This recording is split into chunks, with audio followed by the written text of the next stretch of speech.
Do you want me to introduce you? Yeah, why not? Hello, folks. Welcome back to another episode.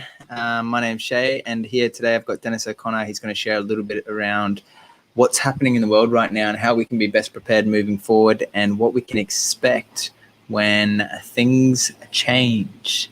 And the constant in the world is change.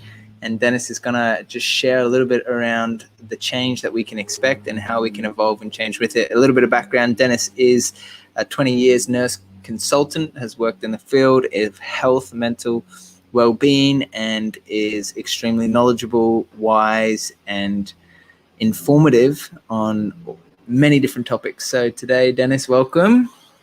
Thanks, Shay. Yeah, I think you've been very generous about my level of knowledge there. I'm kind of more a jack of all trades, but I do like to do a bit of research into some things that I hear and see. And if one of the things that I kind of consider is if I'm finding all these things that we're talking about absolutely confusing and baffling, I don't know how the average person can navigate kind of what they're seeing through the media. So as you know, a lot of what we try to do is try to cut through some of that confusion and to try and give people an idea about how to make sense of everything that's happening. And we've got so many, contradictory reports that are coming through. I mean, we were just talking about it before. About a year ago or a year and a half ago, we have this idea of these bats flying around the place that you can eat, and then you get incredibly sick, and you can spread a virus overnight all around the world, which doesn't fit with any virology papers that I've ever read, certainly. And then all of a sudden now we've got a narrative that we have these things called gain of function tests having been done in laboratories in China. And now we're saying that, no, it wasn't a bat or it wasn't a pangolin, but it was something that's been released from a lab that's caused this kind of devastation. So, it's how people can navigate this. And then the other thing which is relevant is we just keep on hearing this word cases. And we've talked previously about the validity of the PCR test, which is the polymerase chain reaction test that's done. And I don't want to kind of get very deep into that right now, but essentially if you run this test at over what are called amplification cycles, the tests become very, very inaccurate above a level. Some people say about 28, some people say 32. They become grossly inaccurate. And we're actually having many of our tests that have led to our perception of this pandemic being run at cycles of over 40, which, so if we're using this kind of data as evidence to base our decisions on globally, there's no way that we can have accurate decisions being made. So unfortunately, just there's gap after gap after gap in relation to what we're being told and how we're being told it, and then the response to these measures as well. And it's happening throughout the world in every country, and it seems to be quite coordinated. Yeah, I'm super interested. What's happening in the world moving forward? Like, how do we combat this? We're seeing lots of cases in the world of people getting the vaccine and not doing so well.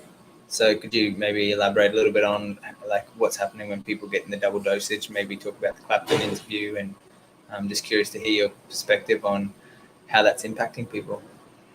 Yeah, so I think we talked about it earlier, so we're probably going to have to split this up because I kind of don't want my YouTube channel getting cancelled, and it's just another sorry situation that to actually try and have a genuine discussion without fear-mongering and to reference genuine medical research, I risk my channel getting cut. So for the first part of the conversation, I'm going to have to be deliberately vague, which is not good.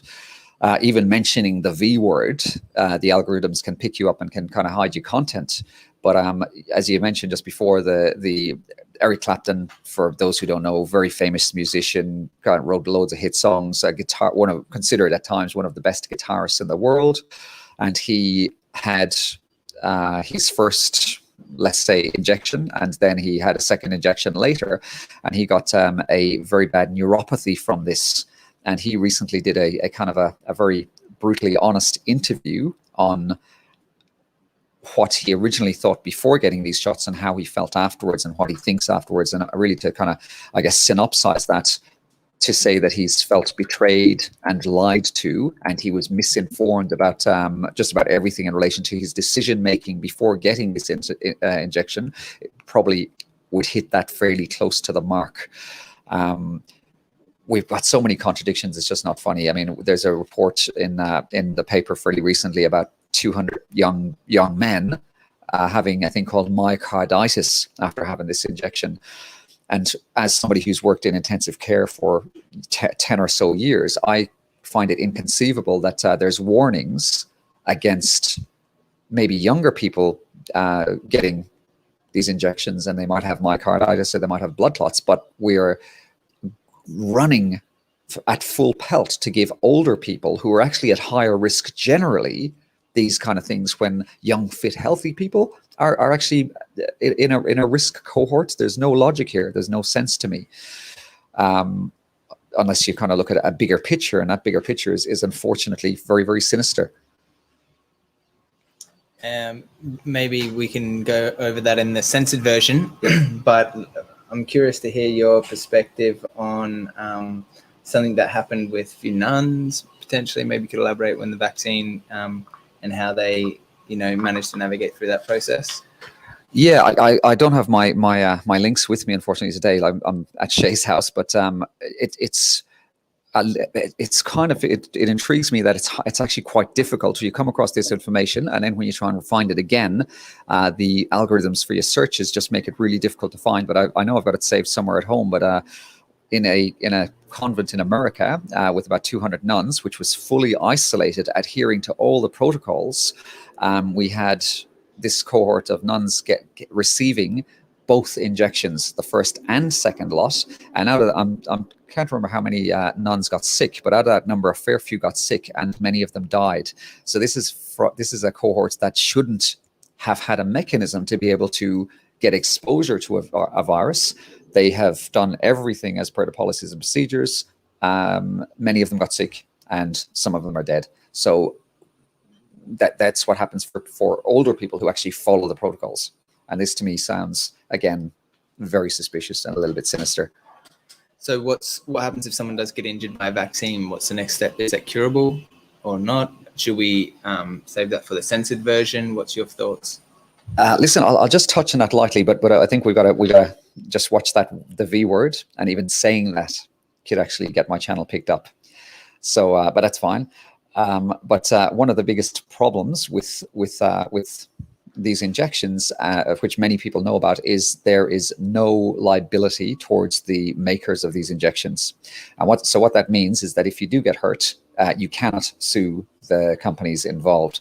So that's almost like the analogy would be, how would you feel if you walked into a restaurant and on the door it said, we have got maybe a risk of getting a serious food poisoning here that could kill you.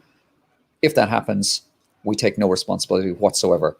I think you'd think twice about eating in a restaurant. And if it went down to car manufacturers, if they said, okay, we've got a record of a dodgy steering wheel here, or a tire problems there, or an exploding engine, but if you get killed, or if your family get killed in our car, you cannot sue us.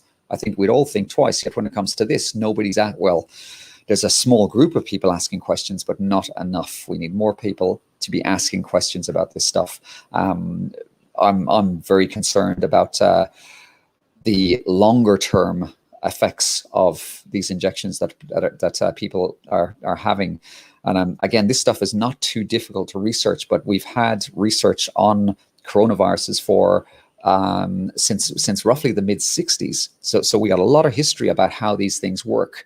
We also have a decent bit of research on what are called these mRNA treatments, which are messenger RNA treatments.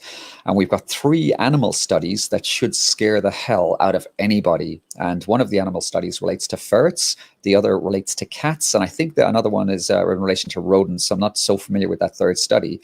But on both of those studies, which were conducted, I think, around even 10, 15 years ago, the animals were given an mRNA treatment, and then they were exposed to a wild form of a coronavirus, and all the animals in those 3 groups died from something called pathogenic priming. and they had what's called a cytokine storm. So what that means is that their immune systems were fully primed to identify an infection, and they dramatically overcompensated the body's response. And it is this technology which is being kind of thrown out. And I'm not too sure again if people know, but this treatment has not been approved. It's been approved for emergency use authorization, so it hasn't gone through the rigorous approval structure that would normally be undertaken for medications.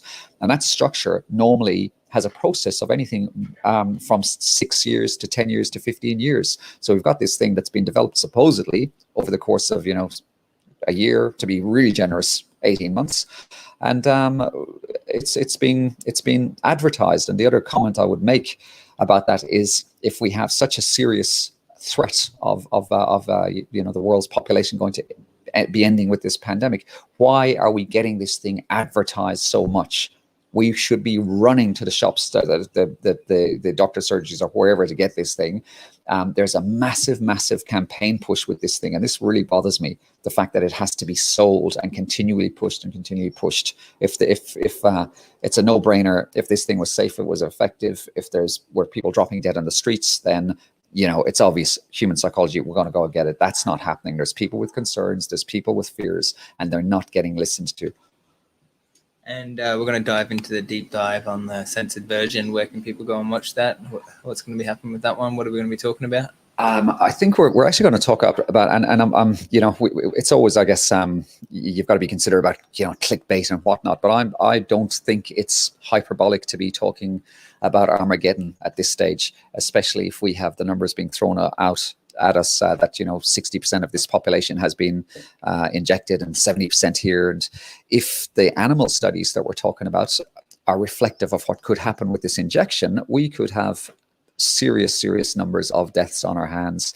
And unfortunately, it's not just me in my capacity as a nurse saying this. There's some very prominent and experienced and qualified immunologists and virologists and researchers who are actually saying the same thing. So when I hear these guys saying something like that, it does really bother me, and it really concerns me.